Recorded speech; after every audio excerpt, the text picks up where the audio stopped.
Hello, hello, and welcome to another podcast, A Simplistic Word with Elder Dwight Kenneth Kirk. Everybody, welcome.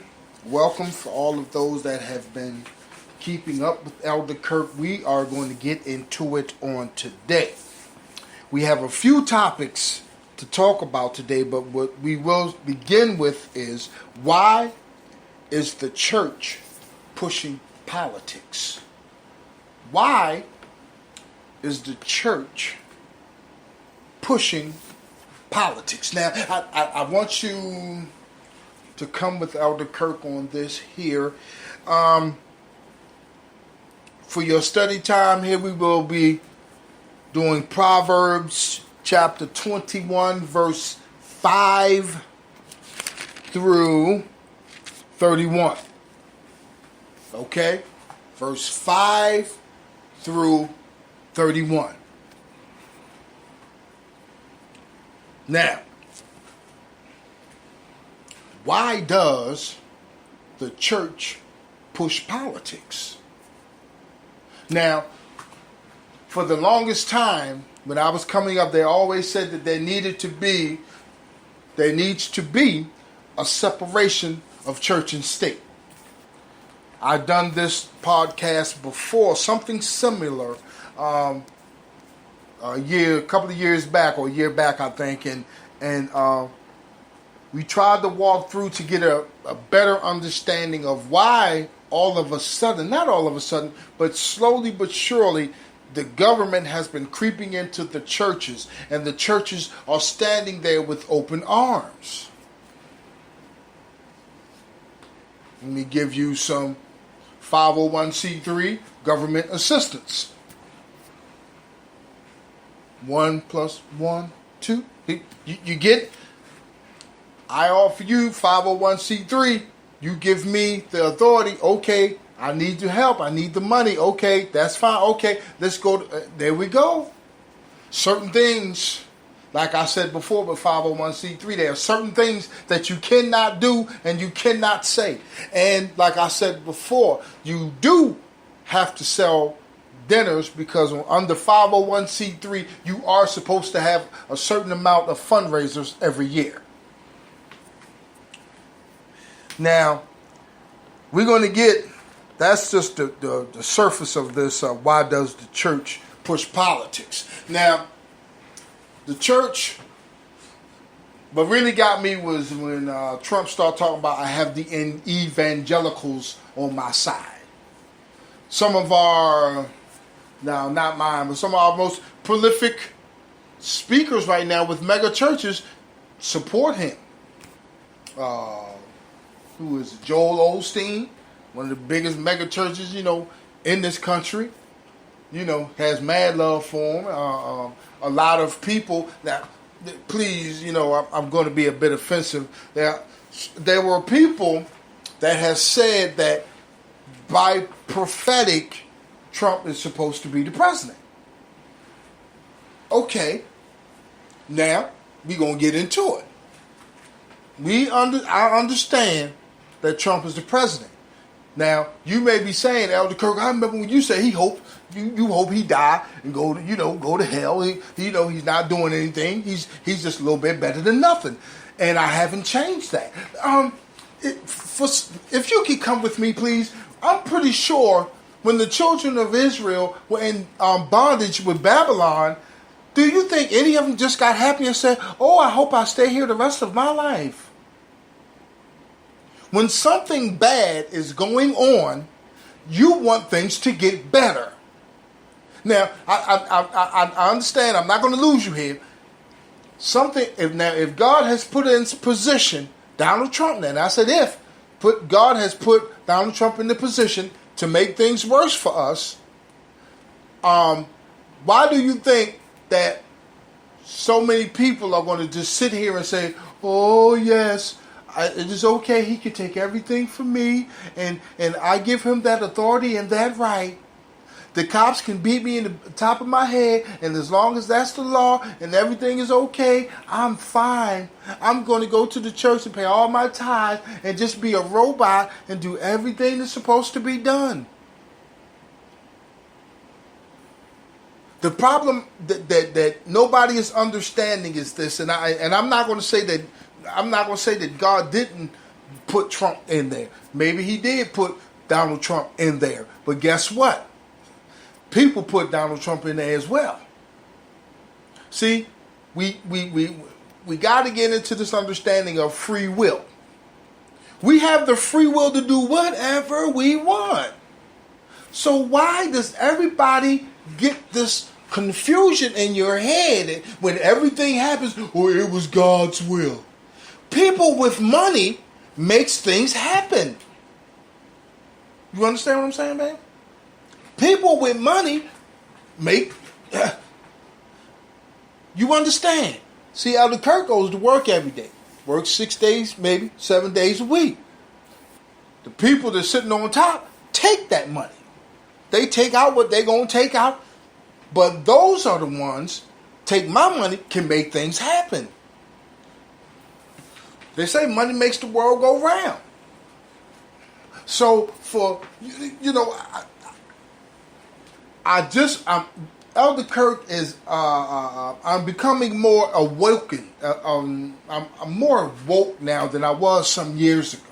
Everything that comes across me now, I'm not so quick to, No, wait a minute, hold up. You're not going to get the choir humming and singing, and you're not going to start the praise and worship. Hold up in here. We have a problem. Something's wrong. I was talking to my daughter yesterday. We were talking about, I said, a lot of black North Carolinian preachers are Republican. And they're not telling you. Well, Elder Kirk, you're going to have to give me some evidence. Well, when George Bush was in there, some people were complaining. But I'll tell you what, you didn't see no nasty signs on church billboards about anything Bush did. You didn't see it here in the South. Because remember now, I told you North Carolina is a Republican state. But the very second Obama ran, these churches, they went hood real quick. They were saying all kind of stuff. I said, wait a minute. See, I started checking them and watching them. And I'm like, why are they talking bad about them? Black man especially. But then I said, because they're Republican. So all of you Republican pastors, tell your people you're Republican. I hope they walk out on you. I told you I will not respect, separation in denomination. If you are Republican or Democrat, there's no open door for anything else. Your mindset is right there. That's all you think about. Well, Elder Kirk, what do you mean? Hey, how many Republicans said, I'm a Republican to the day that I die? And some of them said, there's no way in the world I'm voting for Hillary. I might not like Donald Trump, but I'm not going to vote for Hillary. Remember that? That's why I said, do not come to me no more, because presidents were talking about they wasn't voting. Y'all didn't say nothing to them. Better get out my face. Didn't say nothing to presidents that said, I'm not voting in this election. Like who? Bush and all of them. I'm not voting in there. I ain't messing with that. Because they didn't like Donald as Republican, but they wasn't going to do because of their loyalty. Loyalty, like I said when we were talking before about denomination and separation. When I said Methodist, Baptist, I said Republican, Democrat. Come on, follow me. Whatever that rule of thumb is, that's what you live by. And if it, like I said before, if some of the stuff doesn't agree with the Bible, what are you saying? Well, God, I love you, but that little piece of the Bible right there, I'm not going to be obedient to, because our guys are not going to do that. We don't believe in that. So I'm going to praise and worship you, but that part right there I'm going to leave out. And that's the problem. Politics and the church have no business. I was beefing when I saw the mayor down in Fayetteville and all the pastors standing around him. I had beef with that. See, come on now. See, we're gonna continue. We're gonna continue to break this down. Now, when I saw the pastors, and I guess bishops, apostles, everybody that was down there supporting the mayor when the mayor, was doing the things that he was doing, what we're trying to do is, people, and I want you to understand, we're getting ready to do a little history, Raven. This is before your time, baby. What happened was, help me out, y'all. The church was behind in the times. The world was moving forward at a quick pace, but it seemed like the church, let's just say the church for a minute was looking like the Quakers and the people in Pennsylvania. Even though you were living in the city, the dresses were long. There were things that they wouldn't look at on TV. There were things that they were straightforward with. They stayed with their faith. But so what happened was, as the world began to infiltrate, and when I say infiltrate, come on now, I like this, it's good right here, boy. God. Says as they began to infiltrate, the hills got higher. The cleavage began to show. We had, now Elder Kirk is in the 80s now. Some things changed in the 80s. That's when we started, getting a little fighting, in front of some churches with the choir members and things like that. That's when things began to start changing. And so what happened was, that's when the government slid in, because you would say, hey, y'all are just not up to par.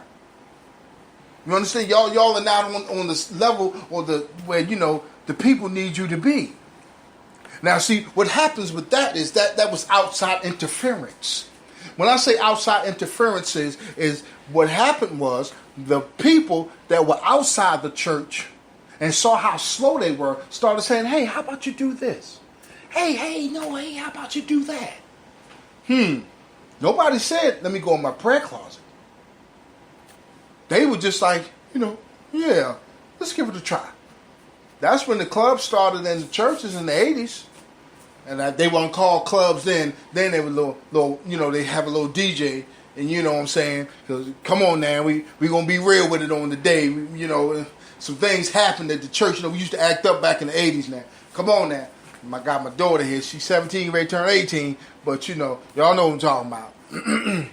Because that's when you had the club at the party at the church, and they had no business turning the lights on in the basement at the church. But guess what? They turned them down so you could play the music, and guess what happened?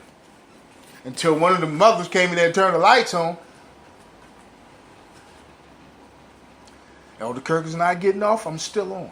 So what happened was, when they infiltrated, people that saw that this stuff was wrong did not step up.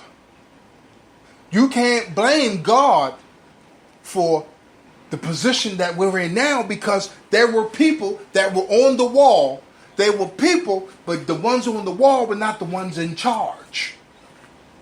See, for many years, from back then, and forevermore, which it should not be, when somebody gives a warning or says, the people that are in charge will say, no, that's okay, let's keep going. That's why Elder Kirk raises his voice, because people have died under this. And still are dying. I bet not ever see no pastor walk up to me with all them rings on his fingers and talking crazy to me. Okay? Don't do it, dog. You ain't nothing but pimping. That's all you doing. You pimping, baby. You just pimping. So roll up off of me, because you're ready to get disrespected.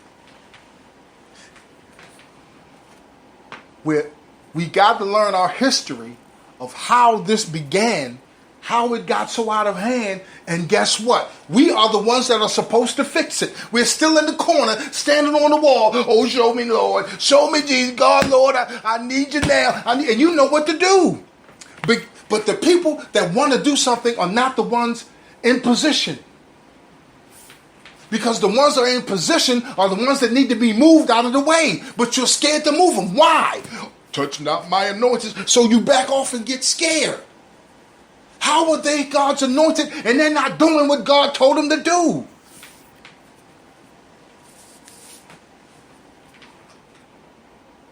Politics is not supposed to be in the church. It's not supposed to be. But they are teaching us every Sunday. Oh, we have this alderman coming in to speak today. I didn't come here for that.